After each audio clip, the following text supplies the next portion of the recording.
This incident's the talk of all the town, and frankly, regard you with a frown. I'm grateful that you take the time to meet. I trust my abstract you are received. Let me sum up the essence of my thesis, then break it down for you in small pieces.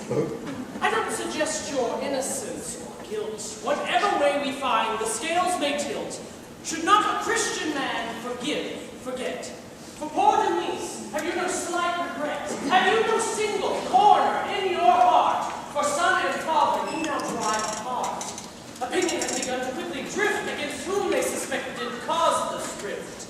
Before this all should lead to insurrection, let's try here to impede this misdirection. Together we can work to somehow catch it, shake hands, and somehow put away this hatchet. A capital idea. Would that I could put blood behind us, focusing on good.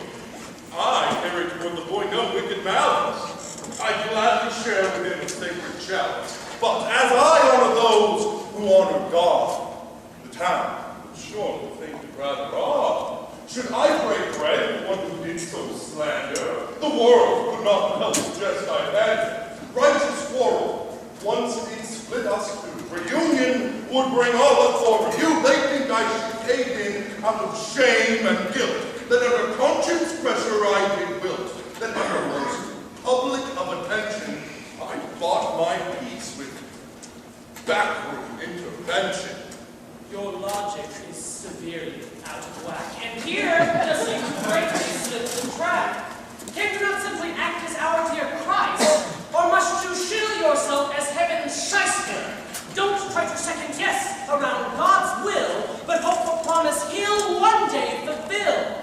If some decision's good in the abstract, we're not to weigh how public will react. Shall fear of general misapprehension forsake us to a slavish, stiff convention? No! Let us follow in God's sacred path, and don't conspire to legislate God's wrath. I said this sin I instantly forgave, in spite of how he spit and rant and raved. But there's no prophecy nor holy writ to stand by one who in my face does spit. Where was it writ, sir? You were obligated to fortune hunt from son so disinstated. To let Orgon so quickly change his will reduces prospects for Denise to nil. It would require a wickedness in anything I plotted for Orgon's estate. I have no interest in a shining treasure. Fair heaven tests us by another measure. If my brother's wealth should now divert through me, I take it, lest it might pervert a weaker soul, more tempted by its shine, less apt to heed the will of the divine. An heir might well be tempted to descend to worldly needs, to ungodly ends. I do this as a favor, gentlemen. Accept this burden, lest it harm its owner. Your logic once more heads the wrong way round, and you see your dilemma as profound. For each must answer for a fault or vice, and God then tabulates the final price. And while such riches threaten heaven's peace, the challenge rightly falls to young Denise. While public sentiment is your fixation, is swindling, not the harsher accusation. I tell you, sir, the outside world is stunned. You now appropriate from Orgon's fund.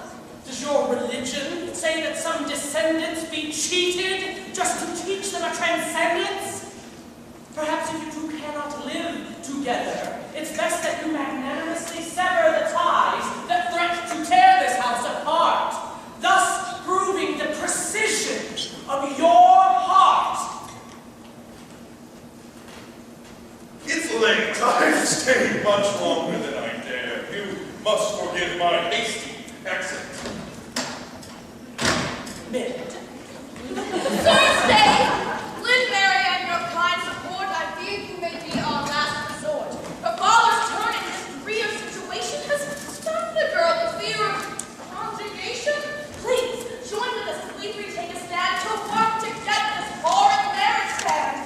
He comes. Please help us now. This don't go wither. Aha! I thought to find you four together.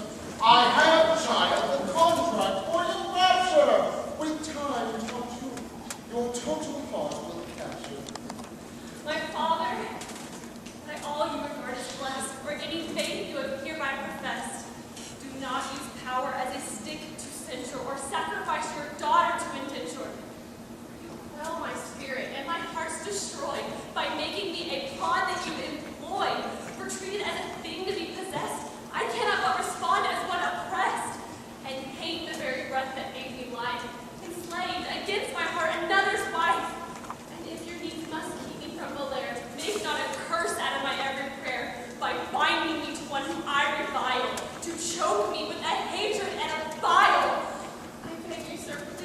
understand that this would leave me desperate to the abyss. Freeze now, my heart against human weakness holds. Challenge not your right to give your gold. Take all I have and leave me destitute, if I might beg your sentence to commute.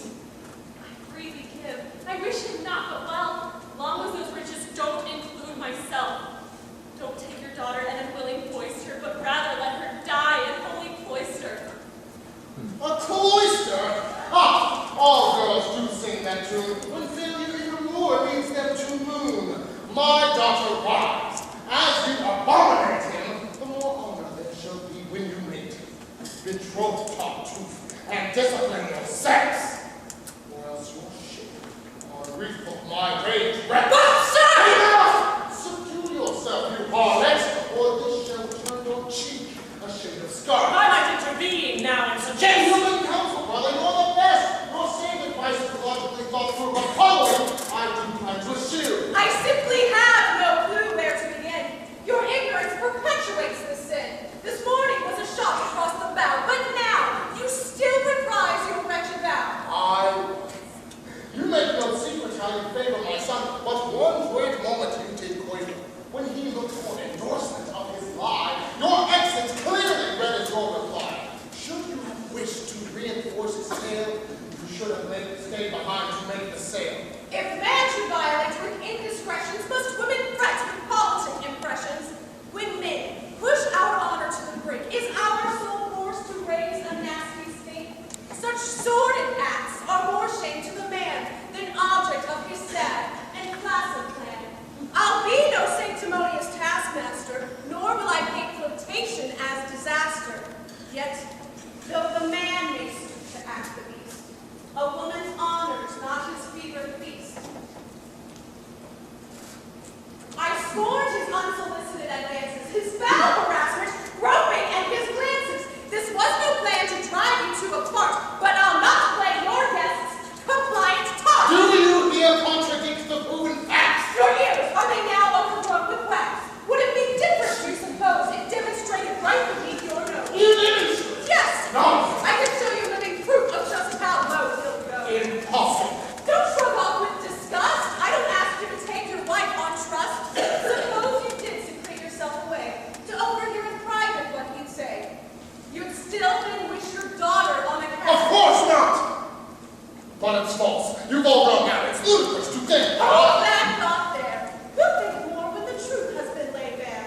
I'll give a clear-cut option to your guest to show that we're the vipers in this nest. I'll stand by here and watch him clear his name, and then we'll know which way to fix the blame. Send it, Tartuffe. You'll now be most alert. The slightest slip will keep him to avert. No ardor blinds him from our instigations. It's vanity that drives men from their patience. Send him along. Please, wait outside the room.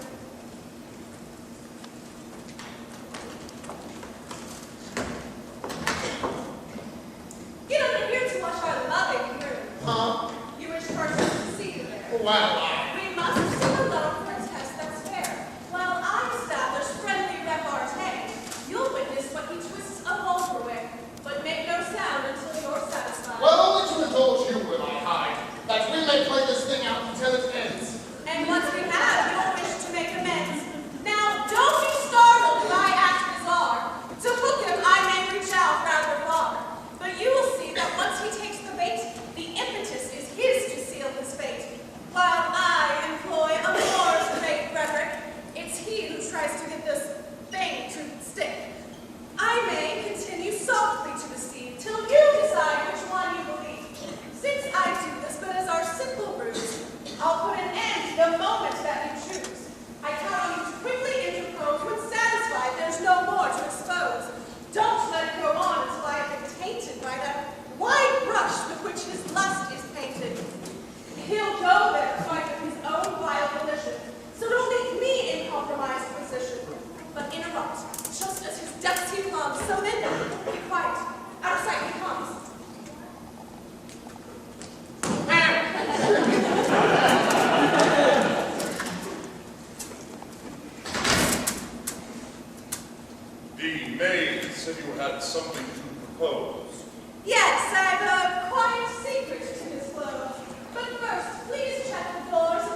friendship, he requests me, full of thoughts. And now I need no longer stay aloof, but can bear my soul to my Tartuffe. So now we conquer all their vicious tattle, as fence between we need no longer straddle.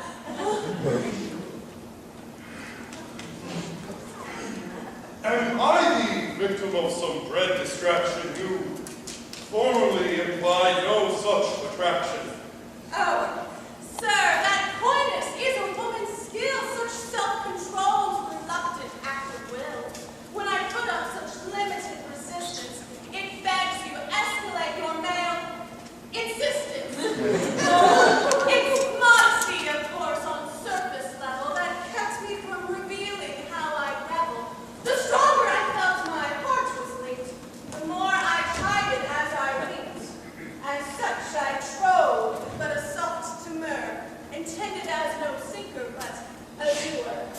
I hoped that you might rise to take the bait, to see beyond the case I state. It shames me to emerge from my denial and engage you frankly without guile. But if thus far, let's make this supposition. I listened to your lengthy proposition without retort. I tried to get Denise to go in silence or simply cease. Would I have been so even and so measured had I not found myself covertly pleasured?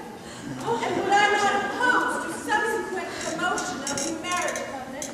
Of course I fought for you, my love most fierce, to stop a match at which my heart would pierce. Appalled to think another might well be entangled with the man I meant for me. My dear Elmi, a heavenly delight for your fair lips when you find words, such flight, they fly about my face. I catch my breath. This moment I could die a happy death. For long I long for your kind word of affection, which I now feel in your most fair reflection. But by your leave, I pause for just a thought. What if your daughter's wedding has now brought you to the point of warming to this lust? What proof have I to loosen my distrust? It's possible that once the wedding's off, my passions might again be yours to scoff. I fear I must withhold my fond decision till you assuage an intimate provision. I hesitate to act on my delight until my love you manage to requite.